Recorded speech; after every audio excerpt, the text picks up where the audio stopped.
may bumulabok sa akin mula sa dilim. Isang kakaibang amoy at magaspang na hininga ang sumingaw sa aking tainga, at ang aking katawan, na mahimbing na natutulog, ay unti-unting nagsimulang makamalay sa katotohanan. Mahal, na mismo ba ako? Ang boses na iyon ay tiyak na hindi sa aking asawa. Ito ay ang boses ng aking biyenan, mas malalim at mas mababa. Ngunit ang aking katawan ay nabalot na sa isang pakiramdam na hindi na may babalik. Sinubukan kong imulat ang aking mga mata, ngunit sa sobrang kalasingan at gulat, hindi sumunod ang aking katawan, at ang kanyang mga kamay ay lalong lumalim. Sa sandaling iyon, napagtanto ko na ang lahat ng ito ay nagsimula sa isang nakakatakot na pagkakamali, ngunit huli na ang lahat. Hindi. Isang maliit na ungol ang kumawala, ngunit para sa kanya, iba ang kahulugan nito. Sa katahimikan ng madaling araw, isang bagay na hindi dapat mangyari sa loob ng isang pamilya ang nagaganap. Musika. Suportahan ang channel sa pamamagitan ng pag-subscribe at pag-like para mas mabilis ninyong marinig ang mga bagong totoong kwento ng Twilight Express. Ngayon, simulan natin ang kwento ngayon. Musika. Kumusta? Ako ay isang 35 taong gulang na may bahay. 8 taon na kaming kasal, at madalas mag-business trip ang aking asawa dahil nagtatrabaho siya sa overseas sales team ng isang malaking kumpanya. 3 araw na mula nang umalis ang asawa ko para sa isang linggong business trip sa ibang bansa, dahil sa matagal na pag-isa, nainip ako, kaya nakipagkita ako sa mga kaibigan ko sa kolehiyo. Nakita kami sa isang wine bar malapit sa Makati at nagkwentuhan ng kung ano-ano. Kumusta ka ngayon? Madalas daw umalis ang asawa mo? Oo, 1 linggo na naman siyang umalis, nainip ako sa bahay. Kung gayon, sumama ka na sa amin. Tara, second round. Naakit ako sa alok ng aking mga kaibigan, ngunit pakiramdam ko ay marami akong nainom kaysa sa dati, kaya magalang akong tumanggi. Hindi, kailangan kong gumising ng maaga bukas. Sa totoo lang, wala naman akong partikular na gagawin ng maaga, ngunit may kutob akong hindi ako dapat uminom pa.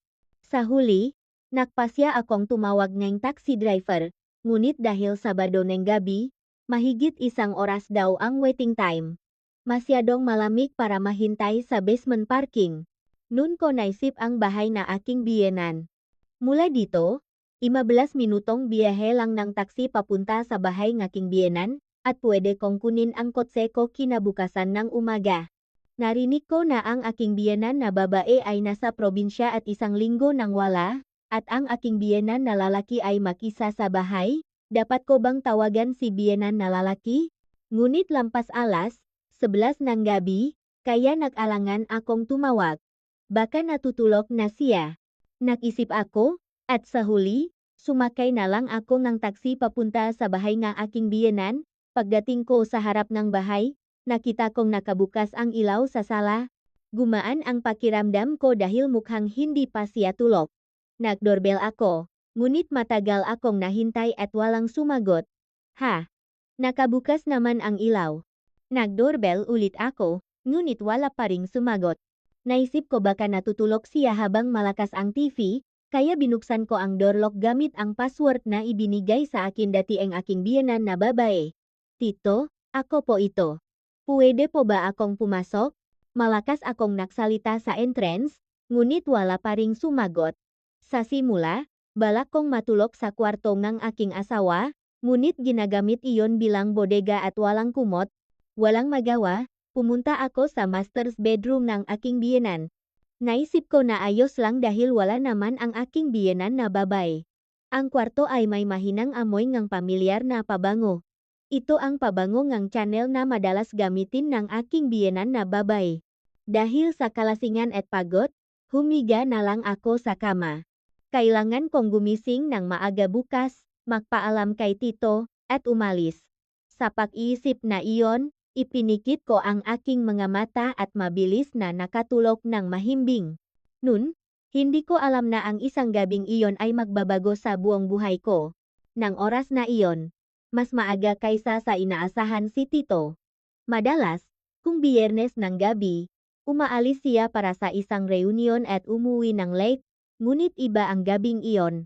Narinig ko na lang na may kaibigan siyang biglang nakasakit kaya maagang natapos ang reunion. Si Tito ay naglingkod sa militar ng mahigit 30 taon bago siya magretiro. Siya ay isang matagumpay na sundalo, umabot pa sa pagiging commander. Malakas pa rin ang kanyang pangangatawan, at madalas siyang uminom, ngunit malakas ang kanyang tolerance sa alak. Ngunit noong gabing iyon, tila mas marami siyang nainom kaysa sa dati. Mukhang napag-usapan sa reunion ng nga kaibigan niya ang kanyang pag-isa kamakailan. Isang linggo na mula nang umalis ang aking biyenan na babay papunta sa probinsya, at tila nalulungkot si Tito na mag-isa sa bahay. Mahigit 30 taon na silang kasal, kaya natural lang na malungkot siya kahit isang linggo lang silang makalayo. Ang lapit pa lang ang bahay. Ang driver ng taxi ay nagpatotoo na hindi normal ang kanyang hitsura nang bumaba siya mula sa taxi, nagsasalita sa kanyang sarili. Si Tito ay gumewang-gawang patungo sa pintuan. Karaniwan, kahit nakainom siya, hindi nauga ang kanyang lakat, ngunit iba yata noong gabing iyon. Bumukas ang pintuan ang tahimik, at si Tito ay pumasok sa pamilyar na bahay. Mahal, umuwi na ako. Pagkapasok sa sala, mahinang tinawag ni Tito ang kanyang asawa. Ito ang bati na ginagawa niya tuwing umuwi siya sa bahay ng mahigit 30 taon, ngunit walang sumagot. Tumingin siya sa paligid ng sala at napansin niya na may kakaiba. Medyo iba ang pakiramdam kaysa sa dati. Ang posisyon ng maunan sa sofa at ang posisyon ng remote control sa mesa ay iba sa karaniwan. Umupo siya sa sofa at sandaling nag-isip. Tila bumuhos sa kanya ang kalungkutan na nararamdaman niya sa kanyang pag-isa kamakailan, at ang pangungulila sa kanyang asawa, kasama ngang alak. Maaring naisip niya ang kanilang honeymoon nung bagong kasal pa sila, o ang nga alaala nung bata pa ang kanilang nga anak. Baka maaga umuwi si Mahal. Dahan-dahang tumayo si Tito at nagsimulang umakyat sa ikalawang palapak. Mas mabigat ang kanyang mga hakbang kaysa sa dati. Mukhang lasing siya at may pag-asa na makita ang kanyang asawa muli pagkatapos ng mahabang panahon. Isang linggo na kasimula nang umalis ang kanyang asawa papunta sa probinsya. Ang hagdanan mula sa unang palapak patungong ikalawang palapak ay may 16 na hakbang, at sa bawat hakbang, lumalaki ang pag-asa sa kanyang puso. Talaga bang umuwi na siya, kasama ngang pag-isip na iyon? Mahal, tulog ka ba? Pagdating sa ikalawang palapak, nakita niya ang mahinang ilaw na lumalabas mula sa master's bedroom. Ako ang nagbukas ng bedside lamp at natulog. Sa pagkakita nun, tila sigurado si Tito na talagang umuwi na ang kanyang asawa.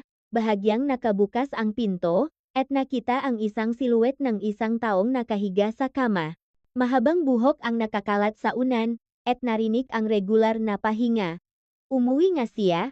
Mahinang bulong ni Tito habang pumapasok sa master's bedroom. Dahil ito ang kwartoeng mag-asawa na mahigit 30 taon nang makasama, natural lang na makakakilos siya sa dilim. Pamilyar sa kanya ang posisyon ng vanity table, ang upuan, at ang laki ang kama. Habang nahuhubad ng medyas, nagtatanggal ng kurbata, at unti-unting tinatanggal ang mga butones ng kanyang damit, patuloy siyang nakatingin sa kama. Nalulungkot siya sa hitsura ng kanyang asawa matapos ang isang linggo. Kahit tulog siya, mahal, namiss kita. Maingat na umupo sa gilid ng kama, mahinang sabi ni Tito. Ang pangungulila sa kanyang asawa pagkatapos ng isang linggo ay bumuhos sa kanya kasama ng alak. Sa oras na iyon, ang nakita ni Tito ay tiyak na ang siluet ng kanyang asawa. Sa dilim, ang mahabang buhok ng babae at ang payat na figura ay maaring magmukhang magkatulad. Bukod pa rito, may mahinang amoy pangang pabango ng channel na madalas gamitin ng kanyang asawa. Maaga ka palang umuwi ngayon, hindi ka man lang nagparamdam. Naisip ni Tito na ang kanyang asawa ay maagang umuwi bilang isang sorpresa. Kaya lalo siyang natuwa. Kahit mahigit 30 taon na silang kasama, malalim pa rin ang kanilang pangungulila at pagmamahal sa isa't isa. Mahal, huwag kang magising. Bulong ni Tito habang dahan-dahang umakyat sa kama. Dahil mahigit 30 taon na silang makasama sa higaan, natural lang na makakakilos siya sa dilim. Alam niya kung aling bahagi ng kama ang matigas at malambot, at kung saan hihiga para hindi umingit ang kama. Maingat na dumampi ang kamay ni Tito sa aking balikat. Sa sandaling iyon, may naramdaman ako sa panaginip ko, ngunit hindi ko pa rin namamalayan ang katotohanan. Dahil sa kalasingan at malalim na tulog, lahat ngang aking pandama ay manhid. Mahal, namiss kita? Bulong ng boses ni Tito sa aking tainga. Ang boses na iyon ay mas mababa at mas magaspang kaysa sa dati, marahil dahil sa halong ng alak at emosyon. Parang bumuhos ang pagkauhaw ng isang asawang makita ang kanyang asawa pagkatapos ng isang linggo, tama ba? Maingat na hinaplos ni Tito ang aking buhok. Ang haba ang buhok ko ay halos katulad ng sa kanyang asawa. Mas mahirap makilala sa dilim. Mas malambot ang buhok mo ngayon. Bulong ni Tito. Siguro.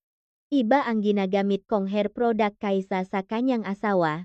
Ngunit para kay Tito, naisip niya na nagsubok lang ang kanyang asawa ng bagong produkto. Lalong lumalakas ang pag-aplos ni Tito. Dahan-dahan siyang gumalaw sa aking likod, ipinapahayag ang kanyang matagal ng pangungulila. Para sa kanya, ito ay isang matamis na muling pagkikita sa kanyang minamahal na asawa, ngunit para sa akin, ibang-iba ang kahulugan nito. Kahit sa panaginip, may nararamdaman akong kakaibang pakiramdam.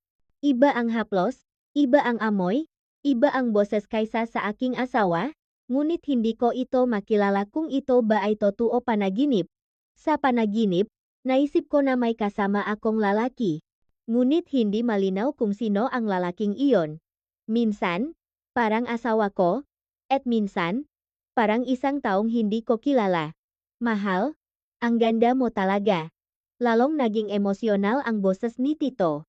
Ito ay mga salita na nagpapahayag ng pagmamahal sa kanyang asawa, ngunit para sa akin na nakakarinig, ito ay napakagulat. Bagamat wala akong malay, alam ko sa ilalim ng aking kamalayan na may mali. Lalong lumalapit ang init ng katawan ni Tito. Habang iniisip na ito ay ang pamilyar na pahawak ng mag-asawa na mahigit 30 taon nang makasama, tila nakakaramdam siya ng kakaibang pakiramdam. Ngayon, iba rin ang pabango mo at may kakaiba.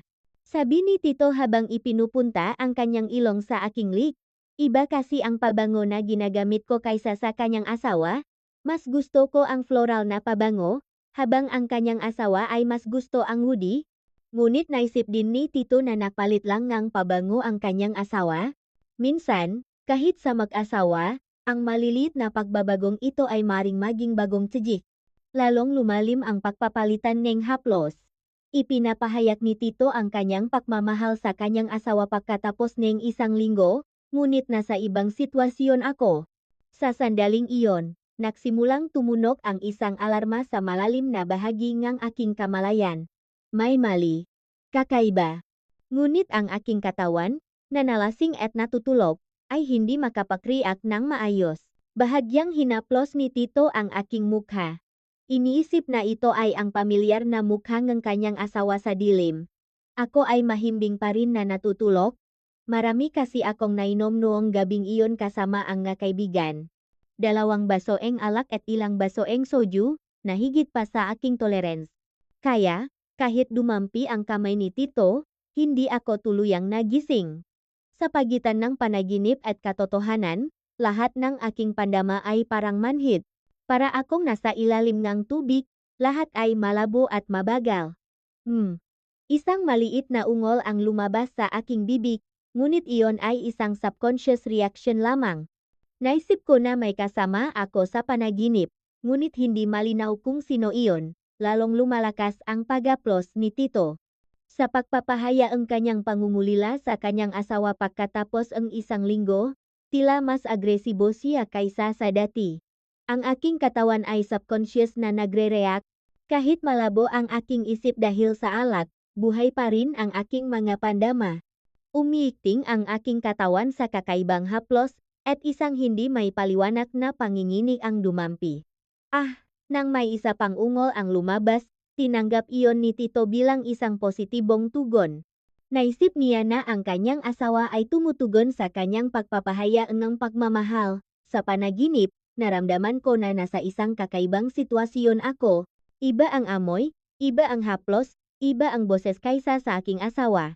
Ngunit naisip ko na ang lahat ng iyon ay isang panaginip. Kakaibang panaginip. Isang ganoong pag-isip ang dumaan sa likod ng aking kamalayan, ngunit hindi sapat na malakas para magising ako. Napakalakas ang epekto ang alak kaya mabigat ang aking katawan tulad ang tingga, lalong lumalapit ang init ang katawan ni Tito. Sa kanyang magaspang na pahinga na dumadampi sa aking tainga, may kakaibang pakiramdam na kumalat sa aking kamalayan. Ang ganda mo talaga. Mas mababa at mas emosyonal ang boses ni Tito kaysa sa dati. Lasing din siya, at bumuhos sa kanya ang pangungulila sa kanyang asawa pagkatapos ng isang linggo. Ako ay nasa kalahati pa rin ng panaginip. Lahat ng aking pandama ay malabo, at ang pagkakaiba sa pagitan ng katotohanan at panaginip ay hindi malinaw. Naramdaman ko na may humahawak sa aking katawan, ngunit hindi ko man lang napansin na si Tito iyon. Umikting ang aking katawan nang hindi ko namamalayan. Sa kalasingan, hindi ko makontrol ang aking katawan, at insting lang ang naghahanap ng komportableng posisyon. Ngunit para kay Tito, kahit iyon ay nakita niyang lambing ng kanyang asawa, mem. Nang lumabas ang maliit na tunok mula sa aking bibig, tila mas naging sigurado si Tito. Naisip niya na ang kanyang asawa ay tumutugon sa kanyang pagmamahal, lalong lumalim ang pagdampi.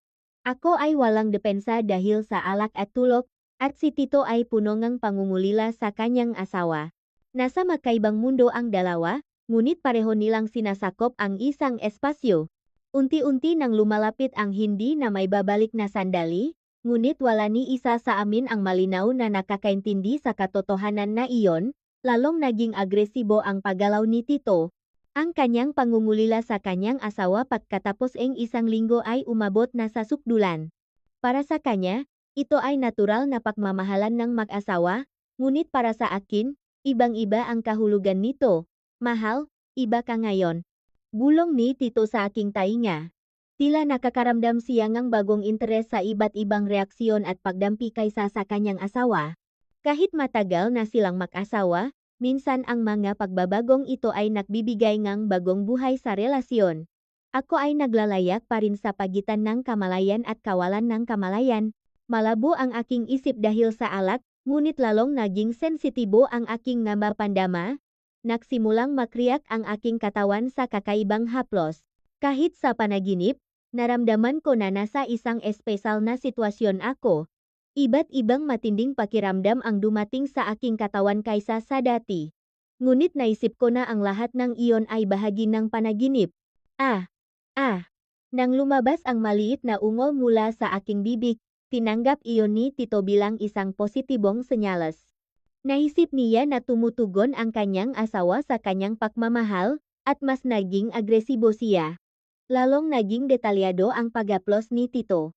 Dahil iniisip niyang ito ang katawan ng kanyang asawa na mahigit 30 taon nang kasama, alam niya kung saan at paano hahaplusin. Ngunit sa katunayan, ibang tao ang katawan na iyon. Umayat ang bigat ni Tito sa akin. Ito ay ang pamilyar na posisyon ng mag-asawa na mahigit 30 taon nang kasama, ngunit para sa akin, hindi ito pamilyar na bigat. Ngunit lasing ako at hindi ko makontrol ang aking katawan. Mahal? Na-miss kita? Nagsimulang makriyak ang aking katawan nang hindi ko namamalayan. Kahit malabo ang aking isip dahil sa alak, buhay pa rin ang aking instincts. Isang hindi may paliwanag na panginginig ang umakyat sa aking gulugot, at naging magaspang ang aking pahinga. Ngayon, talagang kakaiba. Sabi ni Tito na parang humahanga, nakakaramdam siya ng bagong atraksyon sa kakaibang reaksyon kaysa sa kanyang asawa. Nakakagulat para sa kanya na makaranas ng ganitong bagong pakiramdam kahit matagal na silang mag-asawa. Sa sandaling iyon, nagsimulang umalok ang bawal na hangganan. Naisip ni Tito na nakikipagtalik siya sa kanyang asawa, ngunit sa katunayan, isang bagay na hindi maisip ang nangyayari sa pagitan niya at ng kanyang manugang, lalong naging magaspang ang pahinga ni Tito. Ang kanyang pagkauhaw sa kanyang asawa pagkatapos ng isang linggo ay umabot na sa sukdulan. Ngunit hindi niya alam na ang pakay ng pagkauhaw na iyon ay ang kanyang manugang. Mahal, mahal kita. Bulong ang pagtatapat ni Tito sa aking tainga. Ito ay isang taos-pusong pagtatapat ng pagmamahal ng mag-asawa na mahigit 30 taon ng kasama, ngunit ang taong nakakarinig ay lubos na maling tao. Kahit sa panaginip, lalong naging matindi ang aking napandama. Isang alarma na may mali ang tumunok sa likod ng aking kamalayan, ngunit ang aking katawan, na nalasing at natutulog, ay hindi makapagriyak ng maayos. Hindi. Hindi. Bulong ko sa panaginip, ngunit napakaliit nito kaya halos hindi marinig. Bukod pa rito, para kay Tito, naisip niya na iyon ay, ang pagkamahiyain ng kanyang asawa, lalong lumalim ang pagdampi. Palapit ng palapit sa hindi na may babalik na hangganan, ngunit wala sa kanila ang nakakaintindi pang kalubaan nito, isang nakamamatay na pagkakamali na nagaganap sa dilim. Ang pagkakamaling iyon ay malapit nang maging isang kaganapan na lubos na magpapabago sa buhay ng dalawa. Napansin ni Tito na medyo iba ang tono ng aking boses kaysa sa kanyang asawa, ngunit naisip niya na iyon ay dahil lang sa sipon. Sa katunayan, dahil uminom ako ng alak, mas husky ang aking boses kaysa sa dati. Sa sandaling iyon, papalapit na ang hindi na may babalik na sandali.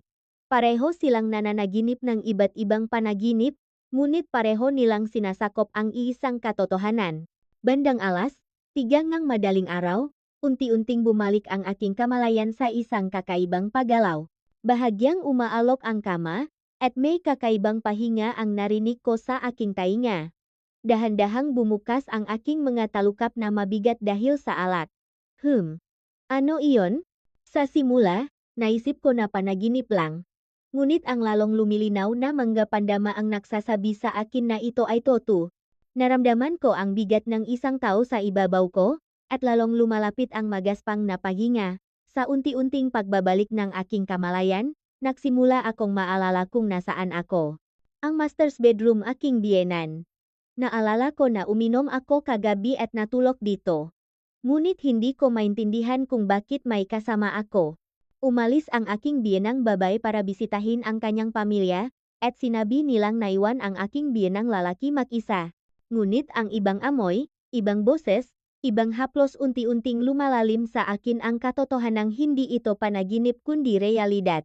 Teka, ang weird naman, bulong ko ng mas malakas, at sandali siyang huminto sa kanyang ginagawa. Gayunpaman, tila iniisip pa rin niya na ako ang iba. Bakit, mahal? Masama ba ang pakiramdam mo? Ang boses na iyon, walang duda, ay sa aking biyenang lalaki. Ngunit ang aking isip ay malabo pa rin dahil sa alak, at hirap akong unawain ng eksakto ang sitwasyon. Biyenang lalaki.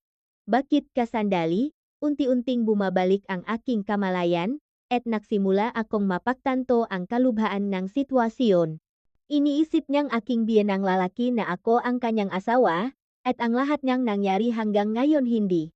Hindi ito tama, bulong ko, ngunit hindi pa rin malinaw sa akin ang sitwasyon. Hindi gumagana ng mayos ang aking isip dahil sa alak, at kulang ako sa pakiramdam ng realidad. Ang kamay ng aking biyenang lalaki ay humaplos sa aking mukha.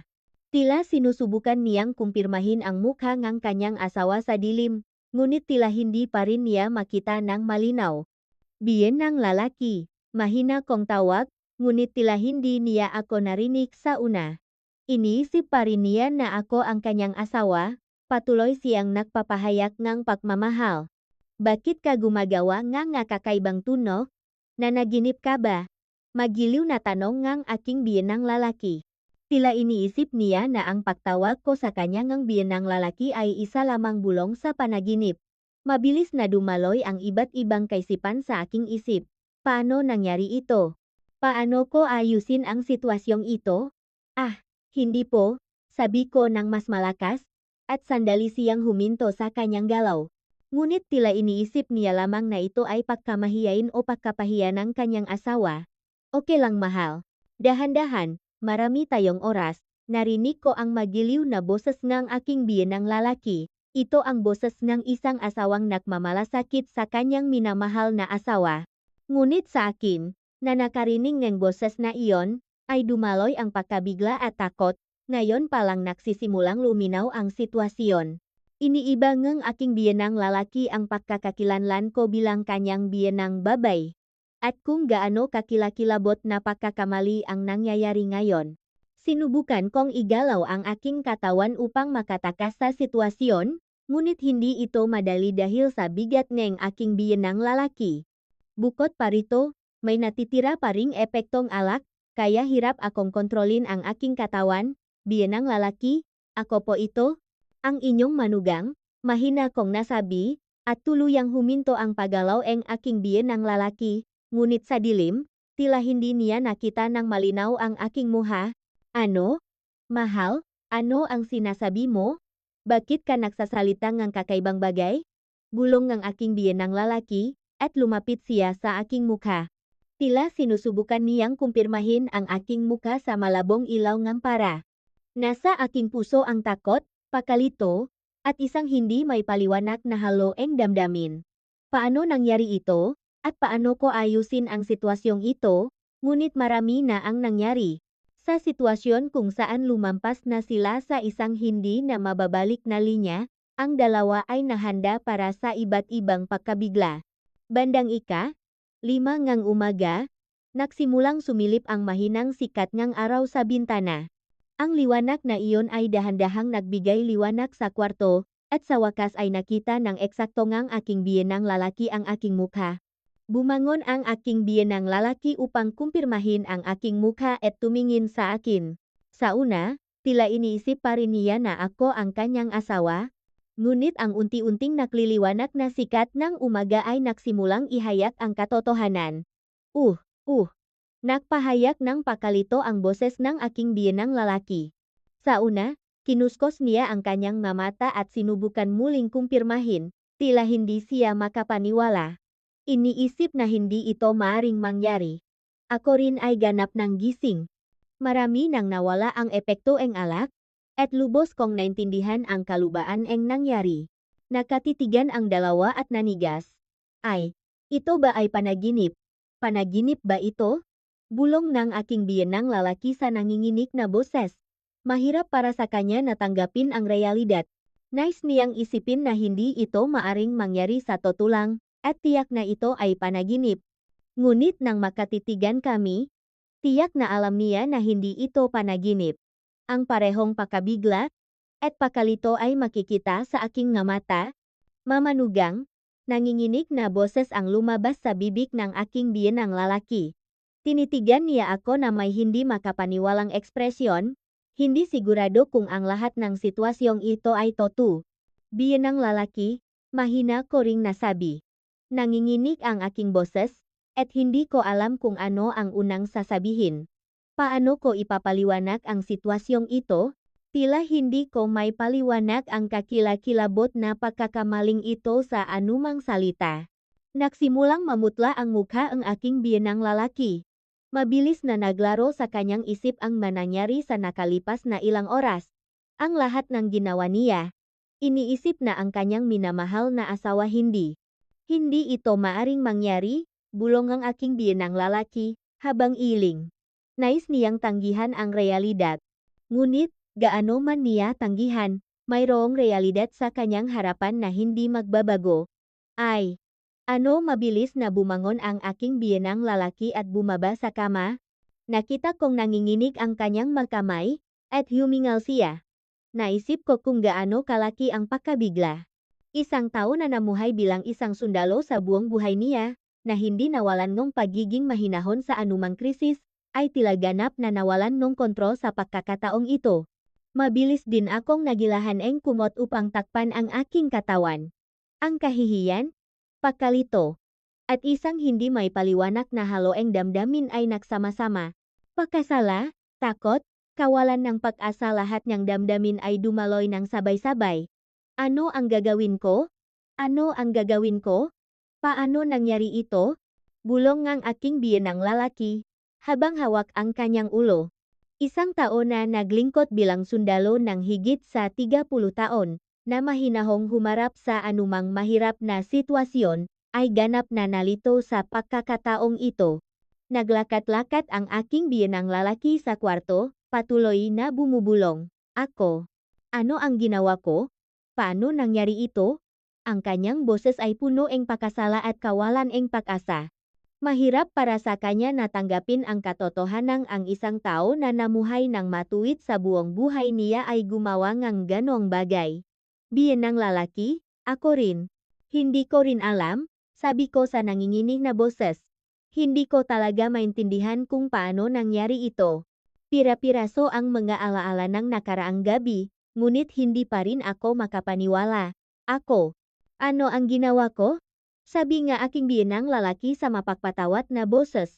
Isang tao na namuhay ng may moralidad at prinsipyo sa buong buhay niya ay hindi makapaniwala na gumawa siyang ganong bagay. Ang dalawa ay nanatiling tahimik sa loob ng mahabang panahon. Ang mabigat na katahimikan lamang ang dumaloy sa kwarto. Narinig ang huningang maibon sa labas ng bintana. Ngunit hindi ito tunok na mapayapa sa amin. Pumunta ang aking biyenang lalaki sa bintana at tumingin sa labas. Nagsisimula ang isang ordinaryong umaga, ngunit hindi ito ordinaryong umaga para sa amin. Kailan? Kailan babalik si nanay? Mahina kong naitanong. Nag-alala ako kung paano ayusin ang sitwasyong ito bago bumalik ang aking biyenang babay. Bukas. Bukas ngang gabi. Mahina ang sagot ng aking biyenang lalaki. At pagkatapos, biglang nagsimulang dumaloy sa kanyang isip ang mga praktikal na problema. Paano ko haharapin ang bagay na ito? Paano ko ipapaliwanag sa pamilya? Biyenang lalaki, walang sinuman ang dapat makalam tungkol dito, sabi ngang aking biyenang lalaki, nang may matatag na boses bago ko pa matapos ang aking pangungusap. Alam niyang kung malalaman ang bagay na ito masisira ang buong pamilya, tumango din ako. Kung malalaman ang bagay na ito, magtatapos ang aking relasyon sa aking asawa, at pati na rin ang aking relasyon sa pamilya ng aking asawa. Kunwari na lang walang nangyari, ang boses ng aking biyenang lalaki ay puno ng kawalan ng pag-asa. Ngunit alam eng dalawa na wala silang ibang paraan. Unti-unting nagliliwanag ang sikat eng umaga, at nagsisimula ang isang ordinaryong araw. Ngunit ang buhay eng dalawa ay hindi na mababago. Kinabukasan, alas 7 umaga, tahimik akong umalis sa bahay ng aking biyenan. Hindi na kami nag-usap pa ng aking biyenang lalaki. Tila walang anumang sasabihin na makakapagbuti sa sitwasyon. Paglabas ko eng pintuan, lumingon ako at nakita ko ang aking biyenang lalaki na nakatayo sa bintana sa ikalawang palapag, nakatingin sa akin. Ang kanyang ekspresyon ay nagpahayaeng hindi may paliwanag na sakit. Ako rin ay pareho. Habang bumabiyahe ako pabalik sa lugar kung saan ko naiwan ang aking sasakyan kagabi, komplikado ang aking isip. Paano nangyari ito? Ano ang gagawin ko sa hinaharap? Ang matanong na walang sagot ay umikot lamang sa aking isip. Sa loob niyang taksi, patuloy kong iniisip ang napangyayari ngang nakaraang gabi. Kung gumawa ako ngang ibang pagpipilian, kung hindi sana umuwi ng maaga ang aking biyenang lalaki ngunit hindi na mababalik ang nangyari. Nasa business trip pa rin ang aking asawa, at may 3 pang araw bago siya bumalik. Sa loob ng 3 araw na iyon, kailangan kong mabuhay ng mag-isa na may dala ang kakilakilabot na lihim na ito. Kahit pag-uwi, hindi ko mapakalma ang aking puso. Sinubukan kong kumilos ng normal na ligo, naglaba, at naglinis ngunit patuloy na bumabalik ang mga alaala ng nakaraang gabi. Sana panaginip lang ito. Ngunit ang mga pakiramdam na naiwan sa aking katawan ay patuloy na nagpapaalala sa akin na ito ay totoo.